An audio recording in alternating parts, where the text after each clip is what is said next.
I never imagined my life would turn out this way. Sitting in the hospital bathroom, my hands trembled as I held the pregnancy test. The two red lines stared back at me, clear and undeniable. I covered my mouth, checking back his screen. My heart pounded so hard I thought I would explode. I was 16. I was pregnant. And the father of my unborn child was my own father. Tears streamed down my face as I gripped the edge of the sink. My reflection in the mirror looked like a stranger, eyes swollen, lips trembling, face pale with fear. How did this happen? How did I end up here? No, I knew how. I just didn't want to remember. It started the night my mother left. She packed her bags in a rush, her face streaked with tears. I had clung to her, begging her not to go. Please, Mama, don't leave me.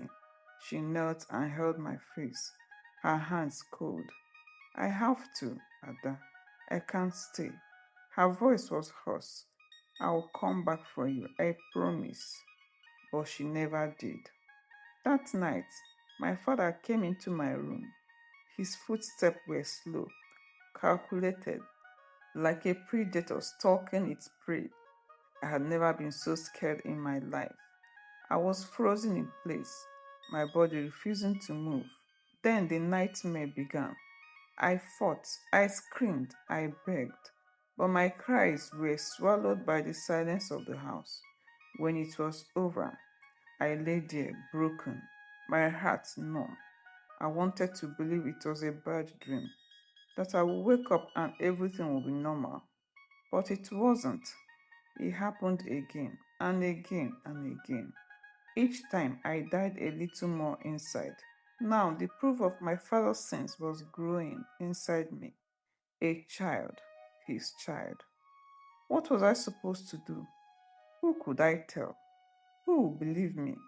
My father was a respected man, a church leader. People saw him as a good man, but they didn't know the truth. I staggered out of the bathroom, the test still in my hand. My mind was spinning. My body felt weak. Then I heard it, his voice. Ada! I froze.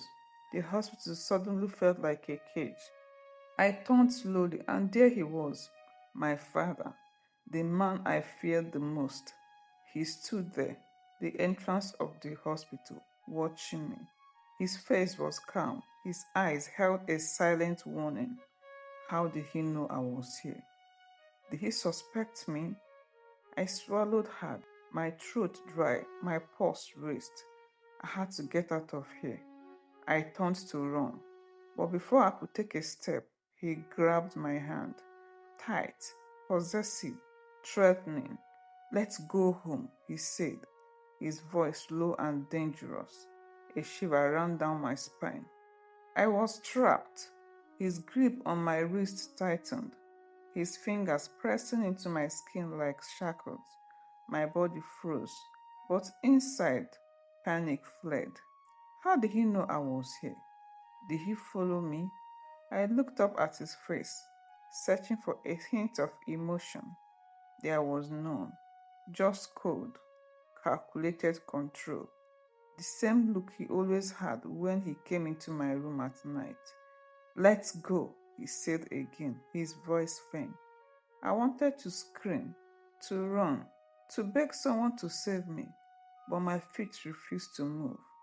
A nurse walked past us, giving me a polite smile. My lips trembled, but I couldn't speak. I wanted to tell her everything, to beg her to help me, but fear clamped my throat shut. What if she didn't believe me? What if my father found a way to twist the story? What if he hurt me even more? I swallowed hard and nodded. Slowly, he loosened his grip, but I could still feel his presence suffocating me. As we left out of the hospital, my mind raced. I had to get away from him. But how? We got into his car and he drove in silence. My fingers dug into my lap, the pregnancy test still hidden in my clenched fist.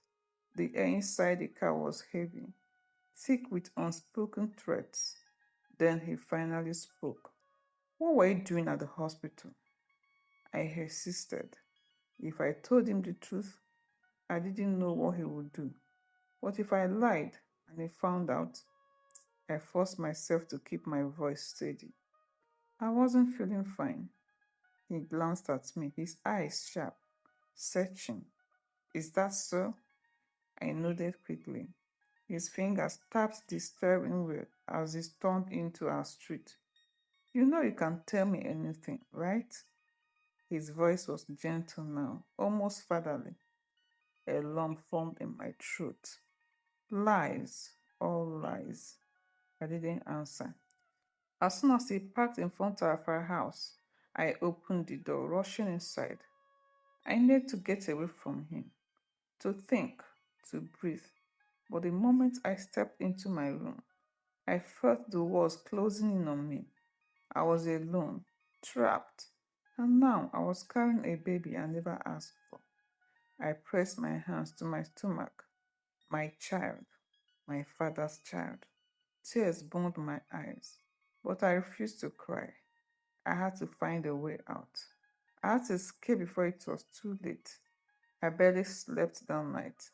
Every sound in the house made my heart race. I lay on my bed, curled up, staring at the ceiling. My father had not come to my room, but I know it was only a matter of time. I had to leave. But where would I go? Who would take me in? I had no one. My mother had abandoned me. My relatives lived far away, and even if I found them, what would I say? Hey, I'm pregnant for my father. Can I stay with you? No, I was on my own. Morning came too quickly. My father acted like nothing was wrong. He ate his breakfast, read the newspaper, and even hummed a song. He made me sick. I forced myself to eat, my mind working fast. I needed a plan. As soon as he left for work, I rushed to my room and grabbed a small bag. I stuffed in a few clothes, my school certificate, and the little money I had saved from errands. Then I froze. Where was I going? I couldn't just wander the street. I needed a safe place, at least for the night. Then I remembered her.